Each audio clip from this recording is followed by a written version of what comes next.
আমার সরকার পোর্টালের আমি প্রায় এসে খবর নেই কী অবস্থা, গ্রামে গঞ্জে যখনই কোনো সমস্যা হচ্ছে এই আমার সরকার পোর্টালের মাধ্যমে মানুষ কিন্তু তার সুযোগ সুবিধা পাচ্ছে ইমিডিয়েটলি। তার যে কোনো সমস্যা হলে সেটাকে অ্যাকশন টেকেনের যে বিষয় তাড়াতাড়ি সেই কাজটা করা, সেটা আজকে মাননীয় প্রধানমন্ত্রীজির ওখানে যখন আমি আমার সরকার পোর্টালের বিষয়ে আমি বললাম, ভূয়সী প্রশংসা উনি করেছেন। বন্ধুগণ, আমাদের এখানে ট্রান্সপারেন্সির বিষয় যদি আমরা বলি, আমরা চাই যে ডিজিটাল ইন্ডিয়া, যে ডিজিটাল ত্রিপুরা, যদি আমরা প্রতিটা স্টেট ডিজিটাল না হয় তাহলে কি করে হবে?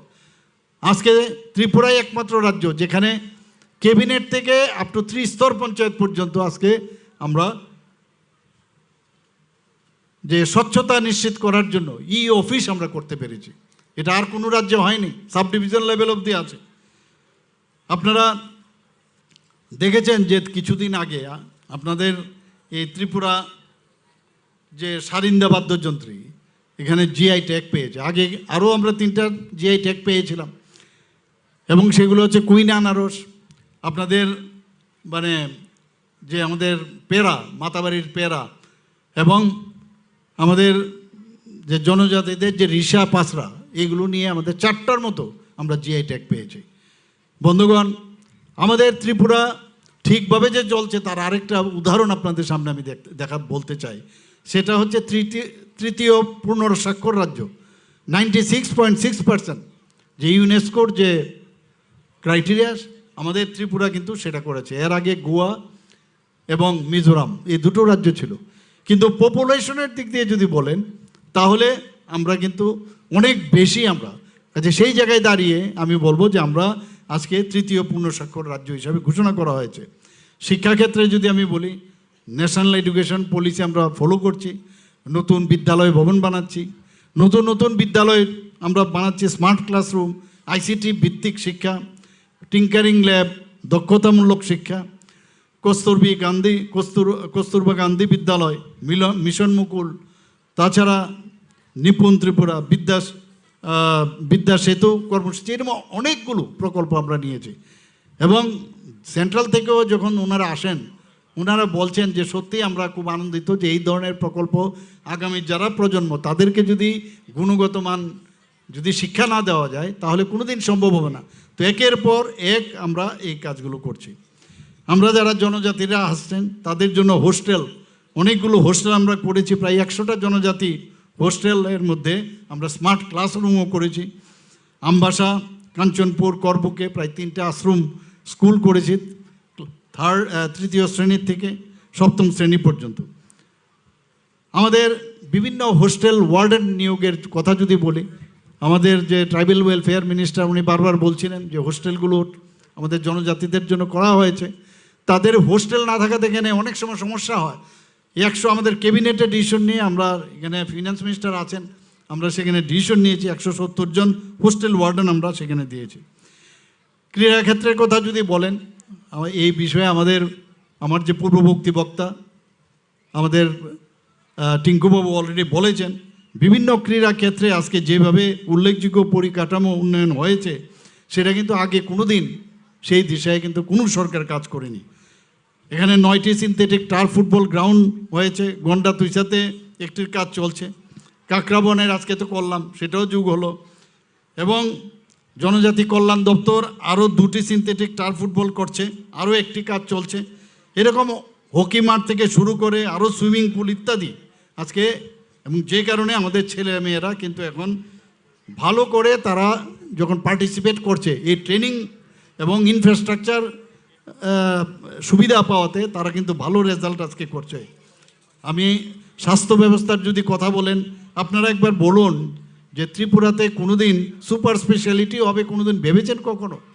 আজকে এখানে 9টা সুপার স্পেশালিটি এখানে স্টার্ট হয়েছে। আমাদের আগরতলা বা ত্রিপুরার থেকে মানুষ কোথায় কোথায় বাইরে চলে যেত, প্রায় 80% আমাদের রেফার যেটা হতো সেটা এখন সেই 80% কমে গেছে। এটা কিন্তু এমনিতে হয়নি, তার কারণ হচ্ছে যে আমরা বিভিন্ন ডিস্ট্রিক্ট হসপিটালে হোক, সাব ডিভিশনালে হোক, বা আমাদের জিবি হাসপাতালেই হোক, স্টেট হসপিটালগুলোকে আমরা ডেভেলপ করছি, যে কারণে 80% রেফারেল আজকে কমে গেছে সেখানে। এখানে মেডিকেল কলেজের আগে সিট কত ছিল? সেই তুলনায় আজকে 550টার মতো এমবিবিএস সিট হয়েছে। ডেন্টালের সিট আপনার 63, 50 দিয়ে শুরু করেছিলাম, বিডিএসের সিট এখন 63 হয়েছে। আমাদের বিএসসি নার্সিং কলেজ আমরা করতে পেরেছি, এখানে ফার্মেসি কলেজও এখানে রয়েছে। আমাদের একটু আগে আমার পূর্ববর্তী বক্তা বলেছেন, আপনাদের মাননীয় মন্ত্রী এখানে কি বলেছেন, উনি আমাকে ধন্যবাদ দিচ্ছিলেন যে আয়ুর্বেদিক কলেজ এখানে হচ্ছে তেপানিয়াতে। শুধু এখানে না, আরেকটা হোমিওপ্যাথিক কলেজও যাতে হয় রেন্টার্স কলোনি, সেটাকেও আমরা প্রায় 75 কোটি টাকা করে আমরা দিল্লির থেকে আমরা পেয়েছি। যা চাই তাই। এইমসের জন্য চেষ্টা করছি, আগামী দিন হয়তো এইমসও আসবে। মেডিকেল কলেজ আপনার প্রাইভেট বন্ধন ব্যাংকের যে মালিক উনিও এসেছিলেন, তো ওনার সাথে চুক্তি হয়েছে যে এডিসির মধ্যে একটা মেডিকেল কলেজ হবে। তো 50 আসনের একটা মেডিকেল কলেজ আমবাসাতে হচ্ছে। এখন নতুন যে এনএমসির যে গাইডলাইন, সেখানে বলছেন যে বিভিন্ন যেসব ডিস্ট্রিক্ট হসপিটাল আছে সেটাকে নিয়ে মেডিকেল কলেজ করা যায়। প্রচুর এইবারের যে ইনভেস্টাররা আসছেন, আমার সাথে কথা হয়েছেন অনেকে, এখন কেউ একটু আগে টিঙ্কুও বলছিলেন আমাদের এখানে কিছু প্রজেক্ট দেবেন। আমাদের সব মানুষ এখন বাইরেও যাওয়ার জন্য প্রস্তুত, সাবরুমে যাবে। এখানে আপনাদের এখানেও বহুত ইউনিভার্সিটি হয়ে গেছে, ওপেন ইউনিভার্সিটি আপনারা জানেন, মাতা ত্রিপুরেশ্বরে ওপেন ইউনিভার্সিটি হয়েছে। তো এরকম বহু জায়গায় মানুষে আমরা নর্থেও দিয়েছি অনেক ইউনিভার্সিটি হচ্ছে, মেডিকেল কলেজ হচ্ছে, বিভিন্ন যেসব ইনফ্রাস্ট্রাকচার, ইনভেস্টাররা আসছেন এখানে। এবং আমাদের ত্রিপুরার যে র মেটেরিয়াল সেটাকে ব্যবহার করে ওনারা ইন্ডাস্ট্রি করতে চাইছেন। এতে করে আমাদের ত্রিপুরার মানুষের কর্মসংস্থানের সুযোগ হবে।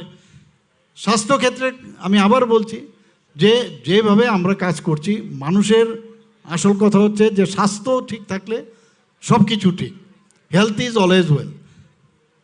আমি আবার সবাইকে এখানে এতগুলো আমরা উদ্বোধন করলাম এবং এখানে উপস্থিত থাকার জন্য আমি আজকে সবাইকে হার্দিক অভিনন্দন, শুভেচ্ছা জানিয়ে আমার কথা বলা শেষ করছি। নমস্কার, জয় হিন্দ, ভারত মাতা কি জয়। অসংখ্য অসংখ্য ধন্যবাদ রাজ্যের মাননীয় মুখ্যমন্ত্রী প্রফেসর ডক্টর মানিক সাহা মহোদয়কে। ওনার মূল্যবান মার্গদর্শনে আমরা সমৃদ্ধ হলাম। আমরা আজকের এই ঐতিহাসিক দিনের উদ্বোধনী পর্বের প্রায় গুটি গুটি প্রায় শেষ লগ্নে পৌঁছে গেছি। আমরা এবারে অনুরোধ করব আমাদের আজকের অনুষ্ঠানের সম্মানিত সভাপতি তথা অনারেবল জেলা সভাধিপতি গোমতী জেলা পরিষদ শ্রদ্ধেয় দেবল দেবরায় মহোদয়কে ওনার ধন্যবাদ সূচক বক্তব্য রাখার জন্য।